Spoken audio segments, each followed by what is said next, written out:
में से बहुत ही कम लोग होंगे जिन्हें प्लेन में बैठना पसंद नहीं होगा।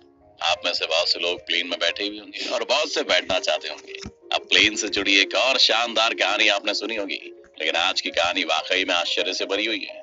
ये एक ऐसे एरोप्लेन की कहानी है जो टेक ऑफ करने के बाद 35 सालों तक हवा में रहा, और जब उसे लैंड किया गया तो लोगों के उसे देखकर होश उड़ गए।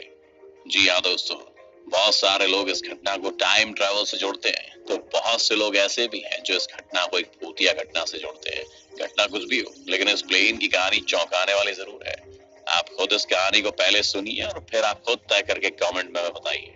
चलिए शुरू करते हैं। दोस्तों, प्लेन का सफर जितना मजेदार होता है उतना ही रिस्की, क्योंकि 35,000 फुट ऊपर हवा में अगर छोटी सी भी चूक हो जाती है तो आपका बचना लगभग नामुमकिन ही हो जाता है। लेकिन आज की इस कहानी की बात ही कुछ और है। हम बात कर रहे हैं ब्राजील की फ्लाइट नंबर 513 की। तारीख थी 4 सितंबर 1954। सेंटियागो फ्लाइट 513 वेस्ट जर्मनी के आचेन इंटरनेशनल एयरपोर्ट से उड़ान भरती है। इस प्लेन को ब्राजील के पोर्टो एलेग्रे इंटरनेशनल एयरपोर्ट पर पहुंचना है, जिसकी दूरी करीब 18 घंटे की है। ये फ्लाइट 88 यात्री और 4 क्रू मेंबर को लेकर जर्मनी से अपने देश ब्राजील आ रही थी। फ्लाइट के कैप्टन थे Miguel Victor Curie. Captain Miguel को नहीं मालूम था कि उनके साथ अगले कुछ घंटों के बाद क्या होगा। अब होता कुछ यूं है कि उड़ने के कुछ ही घंटों बाद जब Santiago flight number 513 Atlantic ocean के ऊपर पहुंचती है तो वो एटीसी के रडार से अचानक गायब हो जाती है। और ये देखकर एटीसी में काम कर रहे अधिकारी और कर्मचारी पहले तो हैरान हो गए और वो प्लेन से कांटेक्ट करने की कोशिश करने लगे। जब कुछ मिनटों बाद भी फ्लाइट रडार पर नजर नहीं आई तो उनके होश उड़ गए और उन्हें कुछ भी समझ में नहीं आ रहा था कि यह फ्लाइट अचानक से कहां चली गई है। और वो एरोप्लेन से लगातार संपर्क साधने की कोशिश करने लगे, मगर सेंटियागो फ्लाइट नंबर 513 की ओर से कोई जवाब नहीं मिल रहा था। ये देख तत्कालीन एटीसी की सभा बुलाई गई, जिसमें ब्राजील और जर्मनी के कुछ उच्च अधिकारी शामिल थे। सेंटियागो फ्लाइट के अचानक गायब होने की वजहों पर बात होने लगी, मगर किसी को कोई रास्ता समझ में नहीं आ रहा था। इसलिए एटीसी ने खोजकर्ताओं की टीम बनाई और उन्हें अटलांटिक ओशियन के लिए रवाना कर दिया, क्योंकि जब प्लेन का कनेक्शन एटीसी के रडार से टूटा तब वो फ्लाइट अटलांटिक महासागर के ऊपर उड़ रही थी। आमतौर पर जब कभी भी ऐसा होता है तो ये मान लिया जाता है कि कोई दुर्घटना हो गई है और प्लेन किसी हादसे का शिकार हो गया। इस केस में भी एटीसी को लगा कि सेंटियागो फ्लाइट नंबर 513 किसी दुर्घटना के शिकार हो चुकी है। मगर जब खोजकर्ताओं की टीम अटलांटिक महासागर पहुंची तो उन्हें वहां कोई भी क्रैश हुए एरोप्लेन का मलबा नहीं मिला, न ही सफर कर रहे किसी भी यात्री की बॉडी। फिर एटीसी की ओर से यह अनुमान लगाया गया कि हो सकता है कि प्लेन अटलांटिक महासागर की गहराइयों में चला गया हो, और इसके लिए भी एक टीम बनाई गई। खोजकर्ताओं की टीम ने करीब हर वो जगह छानबीन कर ली जहां प्लेन के होने की उम्मीद थी, मगर प्लेन का कोई सुराग नहीं मिला। एरोप्लेन के इस तरह से गायब हो जाने की वजह से सफर कर रहे यात्रियों के घरवाले बहुत दुखी थे और जानना चाहते थे कि प्लेन के साथ आखिर हुआ क्या। सेंटियागो एयरलाइंस के पास इसका कोई जवाब नहीं था। कुछ दिन बीते हफ्तों में, कुछ हफ्ते बीते महीनों में, कुछ महीने बीते सालों में, मगर प्लेन का कोई सुराग नहीं मिला। इस तरह करीब 2 साल तक सर्च ऑपरेशन चला और आखिर में इस सर्च ऑपरेशन को हमेशा हमेशा के लिए बंद कर दिया गया। अब तारीख आती है 12 अक्टूबर 1989 की। एक अज्ञात एरोप्लेन ब्राजील के पोर्टो एलेग्रे इंटरनेशनल एयरपोर्ट की ओर तेज गति से बढ़ता हुआ आ रहा था। एटीसी में काम कर रहे कर्मचारियों को रडार पर जैसी इस प्लेन की सूचना मिलती है और वो अज्ञात प्लेन से संपर्क साधने की कोशिश करते हैं, मगर प्लेन की ओर से कोई जवाब नहीं आता और वो तेज गति से लगातार एयरपोर्ट के रनवे की ओर बढ़ रहा था।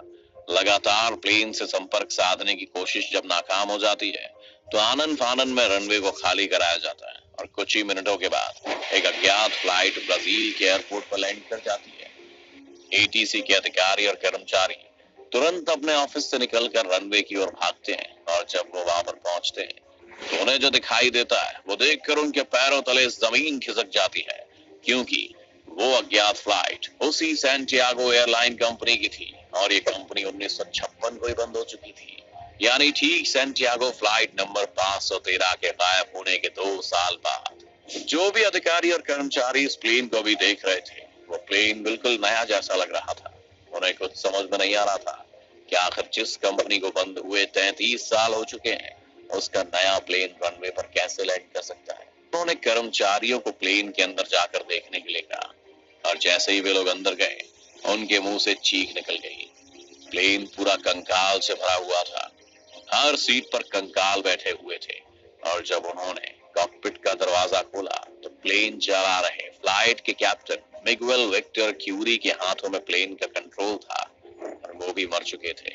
उनका शरीर भी कंकाल बन चुका था और ये फ्लाइट थी सैंटियागो फ्लाइट नंबर 513। अब हैरानी की बात ये है कि प्लेन आखिर था कहाँ? जब इस प्लेन में एक भी इंसान जिंदा नहीं है तो फिर प्लेन बिल्कुल सही लैंड कैसे हुआ? प्लेन का इंजन चालू कैसे है? प्लेन बिल्कुल ब्रांड न्यू कैसे है? अब ये सारे सवाल किसी आम इंसान का दिमाग घुमाने के लिए काफी थे। कहते हैं कि पैनिक ना फैलने की वजह से ब्राजील सरकार ने इस खबर पर रोक लगा दी। फिर इसकी जांच शुरू हुई और अलग अलग तरह की थियोरीज निकलनी शुरू हुई।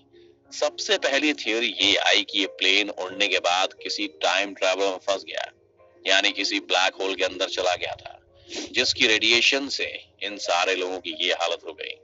दूसरी थ्योरी ये आई कि किसी एलियन का शिकार हो गया है और तीसरी थ्योरी ये आई कि ये किसी इंसानी साजिश और एक्सपेरिमेंट का नतीजा है। लेकिन ये सब सिर्फ और सिर्फ थ्योरी थी। इसका कोई भी पुख्ता सबूत नहीं था कि इसके साथ क्या हुआ था और ये सवाल आज भी सवाल ही है। ब्राजील की सरकार ने इस घटना को बहुत छुपाने की कोशिश की, मगर 1989 में फेमस पत्रकार एडविन फिशर ने इस घटना से पर्दा उठाया।